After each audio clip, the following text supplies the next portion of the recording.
Copa 2014. Saiba como se tornar um voluntário durante a realização do Mundial. Câmara relembra os principais fatos que marcaram o Legislativo de Cuiabá em 2013.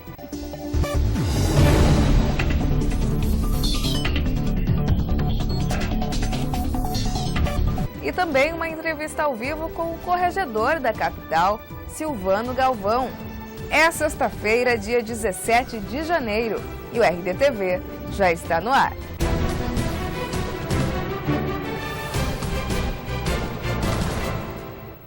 Olá, tudo bem? No clima da Copa do Mundo, o governo do estado já está selecionando voluntários para atender os turistas durante os dias de jogos em diversos pontos estratégicos de mobilidade urbana em Cuiabá e Várzea Grande.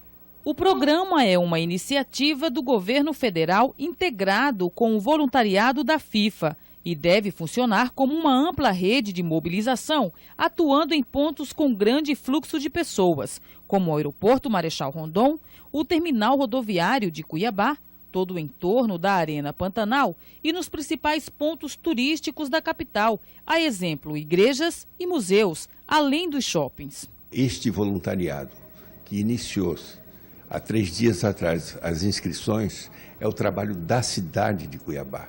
Eles vão ser o nosso instrumento de comunicação com todos aqueles que vêm visitar Mato Grosso. São eles que vão ser o nosso guia, são eles que vão vender esta imagem de Pantanal, imagem de cultura, imagem de toda uma tradição matogrossense para aqueles que nos visitam. Para participar, os interessados devem ter idade mínima de 18 anos. O programa é aberto para outras localidades, porém o voluntário deve arcar com as despesas de viagem até Cuiabá. O governo federal vai dotá-los de uniforme completo e o pagamento de transporte e alimentação. Então, ele não será remunerado, é voluntário, é um trabalho gratuito, é um trabalho de coração que ele vai fazer pela cidade dele. Em Mato Grosso, o programa deve selecionar cerca de 600 pessoas. Eide Castilho, estudante de jornalismo, está entre os inscritos.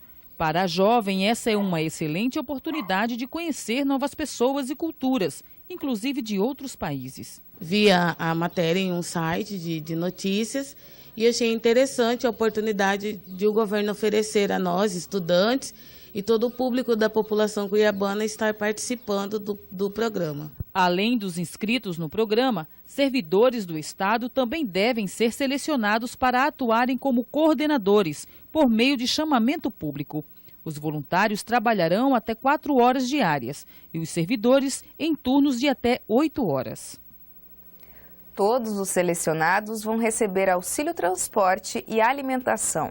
De acordo com o Diário Oficial, o governo deve gastar em torno de R$ 20 por dia com os voluntários.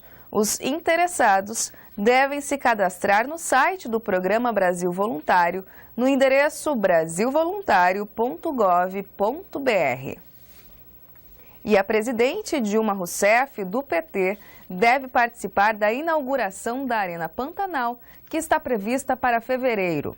O governador Silval Barbosa, do PMDB, fez o convite nesta quinta, durante reunião em Brasília. Durante o encontro, o PMDBista falou sobre o andamento das obras executadas pelo governo, como as intervenções de mobilidade urbana e o programa MT Integrado.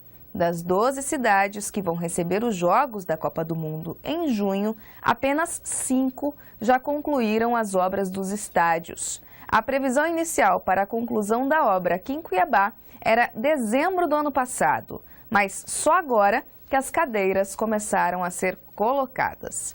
Mais informações na reportagem de Vitor Cabral no portal RD News. E você não saia daí porque na volta temos uma reportagem especial sobre os acontecimentos na Câmara de Cuiabá em 2013. Voltamos em instantes.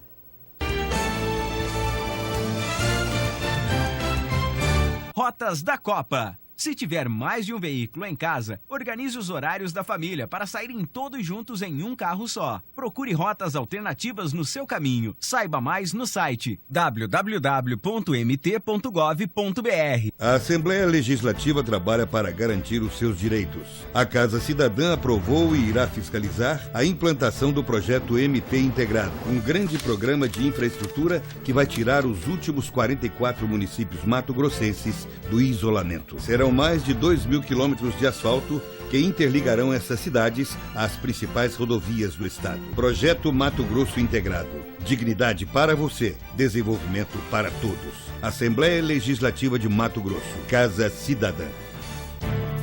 Na saúde, na educação, no campo, na cidade.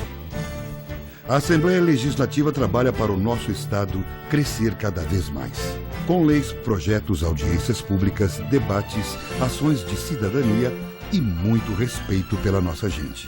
É a Assembleia pronta para o novo tempo. Pronta para defender você. Assembleia Legislativa de Mato Grosso. Casa Cidadã. Rotas da Copa.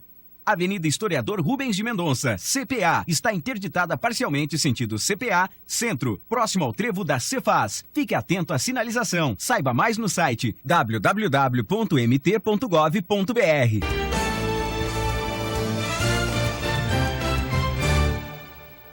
Uma das principais protagonistas nas polêmicas do cenário político em Cuiabá foi a Câmara Municipal. Relembra os principais fatos que marcaram o Legislativo da capital em 2013 em uma retrospectiva especial.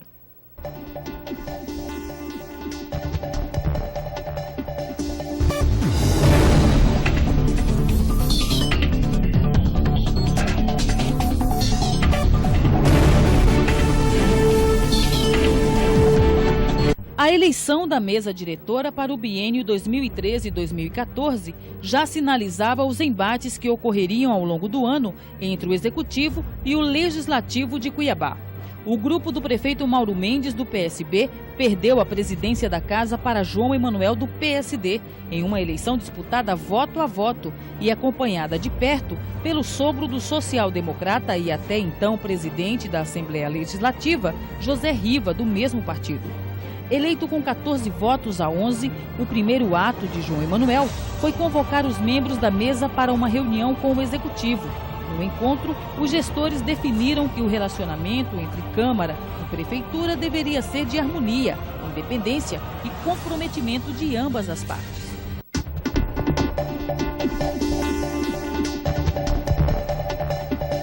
Mas o compromisso inicial tomou rumos bem diferentes, a começar com o veto do prefeito socialista a um projeto de lei que aumentaria o salário dele de aproximadamente R$14 mil para R$22 mil. A medida do Executivo foi derrubada pela Câmara e o dispositivo aprovado gerou polêmica e descontentamento na população com o prefeito recém-empossado. A partir daí, a relação entre o Executivo e o Legislativo ficou estremecida. Em agosto, a Câmara de Cuiabá instaurou uma comissão parlamentar de inquérito para investigar o suposto envolvimento do prefeito Mauro Mendes em fraudes na aquisição de máquinas para o Alencastro. Nós temos documentos que são muito fortes, são argumentos muito robustos para isso, né? Nós acreditamos que chegaremos a algum veredicto, sim.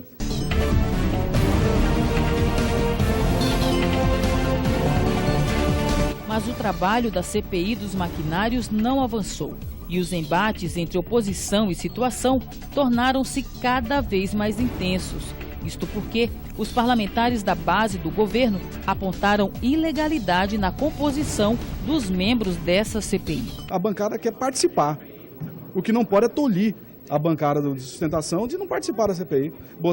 Incluir uma CPI, 8 membros somente de oposição.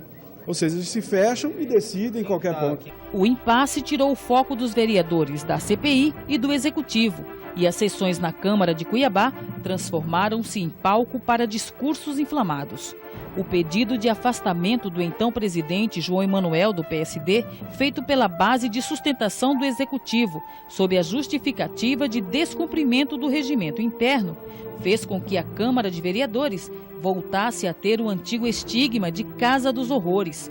termo utilizado para ilustrar os escândalos das 2 últimas legislaturas. Isso que eu estou passando hoje, não. Isso é uma covardia.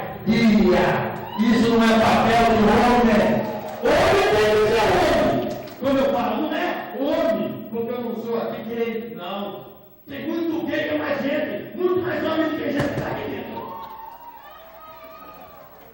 Homem tem que ser homem, não perde a palavra. Não existe pedido maior que possa sobrepor ao próprio regimento interno. O artigo 56 está textualmente dito. E não vou abrir mão. E se agora vocês se curvaram a essa situação do Executivo, agora nós vamos até o fim. E a imprensa inteira vai saber o que de fato está acontecendo.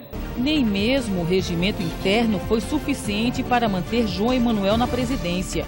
No mesmo dia em que os vereadores, em uma votação tumultuada, rejeitaram o pedido de afastamento do social-democrata, foi feita uma segunda sessão às escuras e, com a aprovação de 17 vereadores, o presidente da casa foi afastado. A partir daí, o parlamentar iniciou uma batalha judicial que ora o mantinha na presidência, ora o afastava.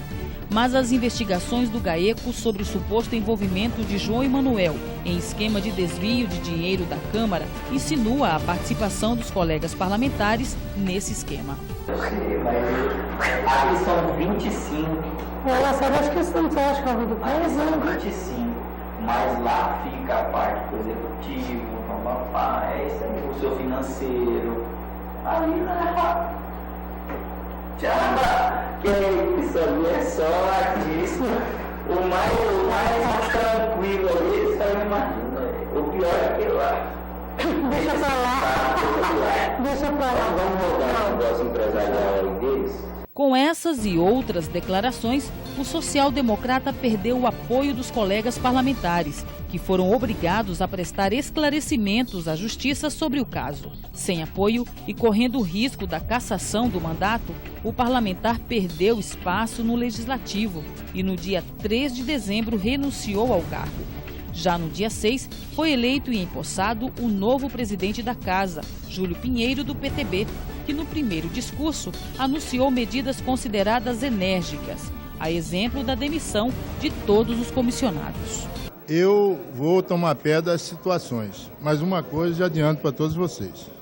É a única coisa que eu posso adiantar. Todos os funcionários comissionados que ainda não foram exonerados estarão exonerados daqui a alguns minutos. Que eu sentarei na cadeira de presidente sem exceção. Lembrando que até o processo de escolha do novo presidente da Câmara de Cuiabá, foi polêmico, uma vez que o primeiro presidente, o vereador Onofre Júnior, do PSB, depois de se abster da votação no dia 6 de dezembro, decidiu judicializar o pleito sob a justificativa de descumprimento do regimento interno. Pelo visto, 2014 promete render novos capítulos para o livro escrito por esta legislatura. E o governador Silval Barbosa, do PMDB, vai inaugurar na próxima semana as primeiras 2 obras do programa MT Integrado, ambas na região do Vale do Araguaia. O evento será na quinta, dia 23 de janeiro, na pavimentação de 97 quilômetros da MT 430-437, entre o município de Confresa e o distrito de Santo Antônio do Fontoura. Além disso, 3 pontes de concreto serão lançadas na mesma rodovia, que somam 120 metros de extensão. O programa MT Integrado vai interligar 44 municípios que antes não tinham ligação por asfalto. Mais informações na reportagem de Camila Cecílio, no portal RD News. Você não saia daí porque na volta temos uma entrevista ao vivo com o corregedor da Prefeitura de Cuiabá, Silvano Galvão. Caso tenha alguma pergunta ao nosso convidado, é só mandar no chat do programa, logo ao lado da tela de transmissão, no endereço tv.rdnews.com.br. Mas antes, uma breve previsão do tempo. Em Cuiabá, o dia deve permanecer parcialmente nublado, com possibilidade de chuva nesta sexta-feira. Faz 25 graus na capital. São 8 horas e 45 minutos. Vejo você em instantes no portal RD News e também na TV Mato Grosso, no canal 27.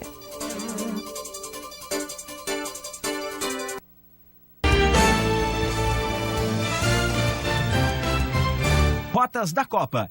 Procure evitar o trânsito dos horários de pico. 7 horas às 8h30, 11 horas às 12h30 e 17 às 19 horas. Procure rotas alternativas no seu caminho. Saiba mais no site www.mt.gov.br.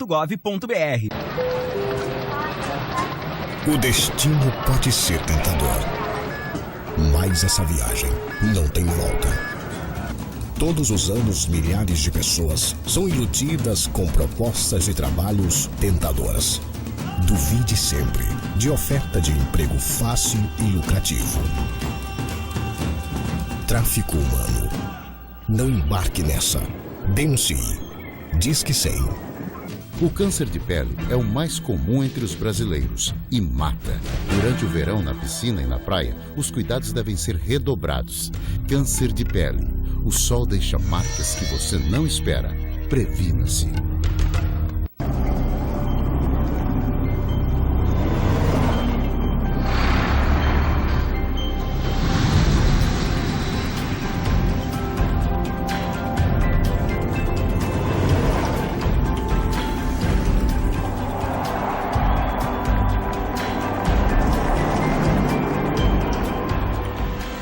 Nunca um governo fez tanto para Mato Grosso em tão pouco tempo.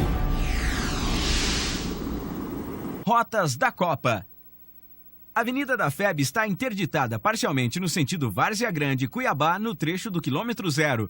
Fique atento à sinalização. Saiba mais no site www.mt.gov.br.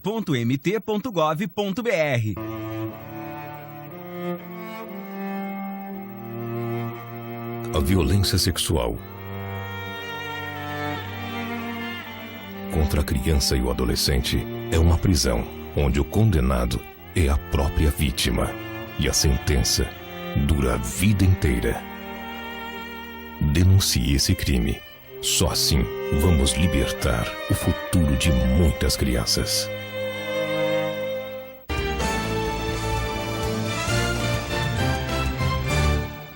De volta com o RDTV e ao lado do corregedor de Cuiabá, Silvano Galvão.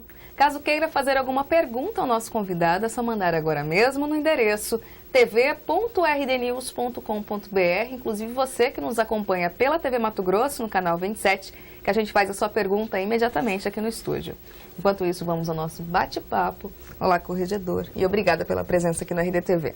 Bom dia, nós é que agradecemos a oportunidade de estar aqui divulgando o trabalho do município. Vamos falar então um pouquinho do trabalho exercido pela Corregedoria da Prefeitura de Cuiabá. Desde quando ela está instalada, como funciona esse processo, quantos servidores? Nos conte um pouquinho sobre esse processo. Bem, a Corregedoria ela sempre existiu, mas nesse modelo em que nós temos aí desde 2010, né, com essa estrutura permanente que funciona no prédio da Procuradoria-Geral do município, tá? Ela é vinculada à Procuradoria? Vinculada à Procuradoria-Geral do município. Quantos servidores trabalham vinculados à Corregedoria? Como que funciona esse processo de fiscalização dos trabalhos exercidos pelos servidores públicos? Nós, na verdade, atuamos de duas formas, né? A primeira é a forma repressiva, que depende das denúncias que nos são apresentadas pelos próprios administradores, na maioria delas, e algumas pelo próprio usuário de serviço público, né? Tem casos assim também. Essas, né, são a partir dessas denúncias, instalam-se procedimentos, sindicância, quando não se sabe quem é o autor, né? Ou procedimento disciplinar administrativo, quando já se sabe quem é o eventual autor, para se investigar os fatos. Essa é uma parte repressiva, né? Que atua, e lá, para atender essa demanda, nós temos 4 servidores, né? Que atuam de forma permanente na parte administrativa. Registram essas denúncias. Isso, né? Para registro, para comunicar ao servidor que existe um procedimento em favor dele, para que ele venha se defender, enfim. Para dar prosseguimento a esse trabalho de investigação, aí trabalha-se com a comissão disciplinar. Essa comissão disciplinar, na verdade, ela vai se subdividindo. Cada pasta tem a sua própria comissão, certo? Se tem lá uma investigação no servidor que está lotado na fazenda, lá vai ter uma comissão que vai atuar nesta secretaria. E assim, em relação às demais. Essa comissão, no entanto, tem 2 membros permanentes, né? Que no caso sou eu enquanto corregedor, mais a doutora Patrícia, a procuradora lotada na PGM. Tá? Aí, o fato de ter servidores de cada pasta dá mais autonomia e até isenção, uma vez que cada funcionário sabe exatamente quais são as atribuições da pasta. Isso, permite-nos um acesso maior ao dia a dia, ao fato em si, de como acontece, a contextualização de eventual infração. A pessoa que queira fazer uma denúncia contra um servidor público, qual é a medida que ela deve adotar, corregedor? Ela teria 2 caminhos, né? O primeiro, diretamente conosco, formalizando a sua denúncia, né? Essa denúncia há de ser identificada, o servidor a pessoa que for lá denunciar tem que dar o seu nome, seus dados pessoais, enfim, um local que possamos encontrá-lo, para evitar a calúnia, né, difamação a um servidor. Ele também pode fazer através da ouvidoria. Fazendo através da ouvidoria do município, né, em se tratando de reclamação em desfavor de servidores, imediatamente eles vão nos encaminhar. Tanto é que, né, dentre os processos lá instaurados, 7% deles nasceram a partir de denúncias feitas pelo cidadão na Ouvidoria Geral do município. Falando em denúncia feita pelo cidadão, o senhor falou da necessidade de se identificar para com a corregedoria, mas eu posso pedir que essa denúncia seja anônima para também não haver nenhum tipo de perseguição? A lei não permite. É preciso que se identifique? É preciso, né, para se evitar o que se conhece no dia a dia como denuncismo, né, que é uma linguagem vulgar, mas juridicamente para evitar, né, prejuízo à imagem do servidor. Porque senão qualquer um vai lá, né, e diz, olha, fulano fez isso e aquilo outro. De repente sai insatisfeito com o servidor. Isso, simplesmente para prejudicá-lo. E nós não podemos admitir isso, porque o melhor patrimônio do município, enquanto administração pública, é exatamente o servidor. E essa preocupação nós temos de protegê-lo, inclusive por instrução específica do prefeito. Quantos processos em 2013 foram abertos contra servidores? 163. Desse total, quantos resultaram em demissão de servidores? As demissões que ocorreram ano passado, elas originaram também de processos que foram instaurados em 2012. Né? Ano passado foram 33 servidores demitidos. Né? Por quais motivos? A maior parte deles por acúmulo indevido de cargo, né? Aquela pessoa que tem 2, 3 serviços, né? Serviços públicos, né? Ele só pode atuar conforme a Constituição manda, no máximo acumulando 2. Professor mais técnico, médico, tal, né? Esse setor. Aí teve também 10 casos de corrupção, né? Mais um de abuso a menor. O caso de corrupção em específico foi relacionado à operação impostor. Isso. Foi isso. Então foi crime contra a administração tributária, que teve aquele problema da delegacia fazendária. Também. Ali foram 2 linhas, né? Crimes contra a ordem tributária, que na esfera penal continua sendo investigado, e também concussão, né? Que é ali o favorecimento, né? No andamento processual. Na verdade, o servidor, né, encaminhava o processo se recebesse, né, para tanto. Quais foram as pastas que mais tiveram problemas com servidores, corregedor? Nós, no montante, temos mais processos instaurados em relação à pasta de saúde, né, e após a educação. São as duas Por que o senhor acha que ocorre isso? É por causa da duplicidade, por exemplo, de cargos, de funções? A duplicidade de cargos foram todos relacionados com a educação. Tá? Na saúde também nós temos esses problemas que estão sendo investigados, mas aí também principalmente pela quantidade de servidores. Né? Essas 2 pastas, se eu não me engano, elas sozinhas têm 11 a 12 mil servidores. É lógico, aí pode ter tem uma demanda maior. Então, percentualmente, talvez isso não tenha tanta diferença. Logo que o prefeito Mauro Mendes assumiu a prefeitura de Cuiabá, ele prometeu fazer uma varredura mesmo na questão dos servidores, Sim. especialmente na identificação de funcionários fantasmas e aqueles comissionados que estavam só naturalmente vinculados politicamente ao cargo e não pelo cargo em si. Isso também tem acontecido dentro da corregedoria? Vocês têm trabalhado nesse sentido de fiscalizar quem de fato está trabalhando? Sim. O prefeito Mauro Mendes foi enfático nisso, que ele chama de choque de gestão, no sentido de melhorar não só a qualidade do serviço público, mas demonstrar isso à população como um todo, né? O servidor fantasma, para nós lá, ele chega com outro nome em termos de infração, é o chamado abandono de cargo, que é aquele, né, que não comparece para trabalhar. Toda vez que o responsável pela folha constata que alguém não comparece trabalhar há 30 dias, ele suspende, né, e toma as providências necessárias para que ele seja, no caso, demitido. Convocá-lo e, em seguida, para comparecer, né, assumir o posto de trabalho, não comparecendo, ele nos encaminha. E lá, então, né, o que se chama de servidor fantasma, para nós, chama-se infração de abandono de cargo público, que também é crime, né? E tiveram muitos casos nesse sentido? Tem vários casos tramitando. Né? Só que acaba se demorando um pouco mais em dar uma resposta à administração pública, à sociedade, porque nós temos dificuldade em encontrar essas pessoas. Então aí eles têm que ser notificados por edital, eles não comparecem a apresentar a defesa, e nós temos então que providenciar essa defesa, que é o chamado defensor dativo, que hoje, né, é uma demanda atendida ali pela faculdade NPJ, Núcleo Prático Jurídica da Faculdade de Direito da Unirondon. Tem que cumprir todo um trâmite processual. Tem que assegurar a ampla defesa, sobretudo porque o servidor, né, ele é o patrimônio do município. E até que se prova o contrário, né, ele é um servidor. O senhor falou do trabalho repressivo, no caso que culmina, essa primeira parte, inclusive, né, na demissão. Isso. Há também um trabalho de orientação. Como tem sido esse trabalho feito pela Corregedoria? O ano passado, março e abril, né, nós fizemos uma divulgação, né, dos trabalhos da Corregedoria no âmbito da administração pública, dentro do contexto do workshop Transparência, né? E ali nós mostramos como que a Corregedoria atuava, né, quais eram os seus procedimentos e como que poderia ser feitas as denúncias e como que o servidor ali eventualmente seria investigado. Essa parte nós chamamos de atuação preventiva, né? Temos também sempre pessoas nos consultando, ligando lá, às vezes vão até lá, informam. E agora, né, até por instrução do prefeito Mauro Mendes, nós já vamos começar uma terceira etapa desse trabalho, que é a visitação in loco, né, dos setores da administração pública, para verificar ali a qualidade do serviço prestado, a assiduidade e pontualidade dos servidores públicos. A partir de quando que isso deve acontecer? Creio que nos próximos 30 dias, que nessa próxima semana o prefeito já estará publicando um decreto que vai regulamentar essas nossas atividades, né, dizendo como que nós poderemos agir, tá? E aí, na sequência, começaremos os trabalhos. O senhor falou que desde 2010 essa estrutura da Corregedoria foi montada. Sim. Com os servidores, com uma figura do corregedor e o vínculo à Procuradoria-Geral. Antes, a situação da Corregedoria ela era mais tímida. Como funcionava? O senhor sentiu essa diferença quando assumiu em 2010?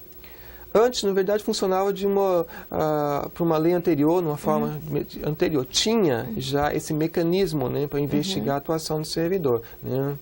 Mas pelo que se houve no dia a dia, né, efetivamente agora com a nova gestão do Mauro Mendes, houve um impacto, né, na atuação, dado aí a preocupação dele, né, de melhorar, qualificar o serviço público. A ideia é exatamente essa no final, né, é qualificar, incentivar o servidor, né, e a sociedade, né, quanto aí à qualidade dos serviços públicos. E trazer o papel da Corregedoria para o fato que ela realmente foi criada, né, Perfeito. Corregedoria? Isso. Que é de investigar, sim, os servidores. Isso, investigar. Nós temos procurado também melhorar essa forma de atuação. Nessa semana também já conversamos com o Procurador-Geral sobre isso, né, para buscar mecanismos, né, eficazes para identificar alguns tipos de infrações que estamos tendo dificuldades para comprovar na forma como estamos trabalhando. Então, existe uma busca constante para aperfeiçoar os trabalhos prestados no nosso setor. Quais mecanismos seriam necessários para esse aperfeiçoamento? Melhorar o sistema de investigação. Né? Mas por meio de servidores ou por meio de um sistema informatizado, por exemplo? Isso nós vamos buscar todas as alternativas possíveis, especialmente indo a campo, né? De forma diferenciada. Há orçamento para garantir investimentos na Corregedoria ou ainda está Não, restrito? Nesses casos nós contamos muito com a parceria dos demais órgãos, né, com a seção de funcionários. Aliás, para que ela funcione é necessária a participação dos demais órgãos, das secretarias como um todo, né, que entram como nossos parceiros. Por quê? Nós não temos estrutura para ir sempre atrás do servidor, para chamá-lo para comparecer, para se defender, ou dizer que vai acontecer aqui um ato se tu tem que presenciar, né? Isso quem faz relação às secretarias. Nós mandamos o pedido para os secretários e eles providenciam. Então, essa nova fase que queremos implantar também depende da parceria com outro setor de administração pública. Tá certo, então, corregedora. Obrigada pela presença aqui no RDTV. Nós agradecemos a oportunidade que está divulgando os trabalhos, né? Estamos à disposição de todos, né, da sociedade, para melhorar a administração pública. Obrigada. Bom, a edição desta sexta vai ficando por aqui, mas você pode continuar acompanhando o que acontece nos bastidores da política mato-grossense, aqui no RDTV, programa que é transmitido no portal RD News e simultaneamente na TV Mato Grosso, no canal 27. Não deixe também de mandar a sua sugestão de pauta no e-mail contato@rdnews.com.br. Para você, um excelente final de semana e nos vemos de novo na segunda-feira, às 8h30 da manhã. Não perca, um bom descanso.